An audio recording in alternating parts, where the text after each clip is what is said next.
அனைவருக்கும் அன்பு மிகுந்த வணக்கம்.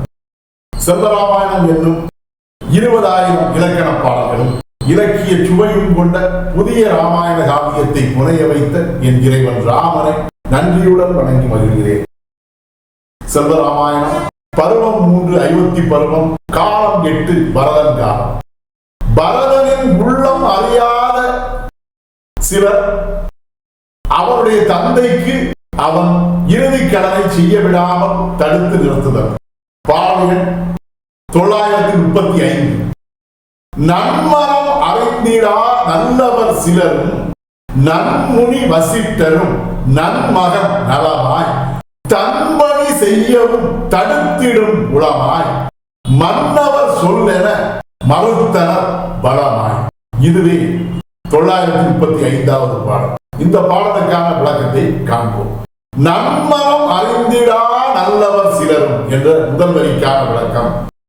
பரதனுடைய நல்ல மரத்தை அறியாத, நாடாளும் ஆசையும் இளவரசராக பட்டம் சூட்டிக் கொள்ளக்கூடிய எண்ணமும் இல்லாத நல்ல மரம் கொண்டவராகிய அந்த பரதனுடைய உள்ளத்திலே இருக்கக்கூடிய நல்ல எண்ணத்தை அறிந்திடாத நல்லவராக விளங்கிய சிலர் நன்முனி வசிட்டரும் நன்மகன் நலமாய்.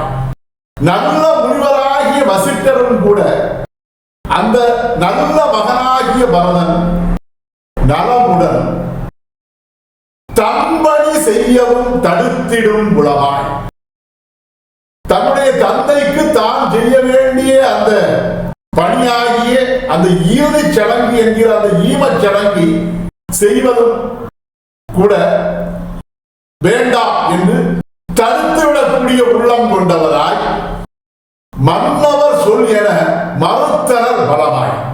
மன்னவர் தயரதர் உரைத்த ஆணை என்று சொல்லியே அந்த பணியை செய்ய விடாமல் அவனை தடுத்து நிறுத்தினர்.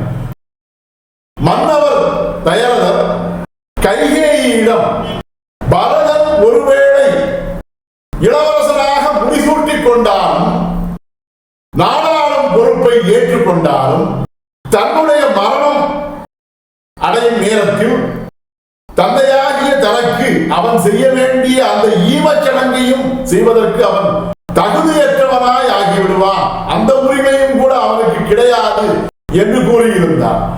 அந்த வார்த்தைகளை மன்னருடைய ஆணை என்று எடுத்துக்கொண்டு அந்த முனிவர் யாவரும் பரதனை அந்த ஈமச்சடங்கை செய்ய விடாமல் தடுத்து நிறுத்தினர்.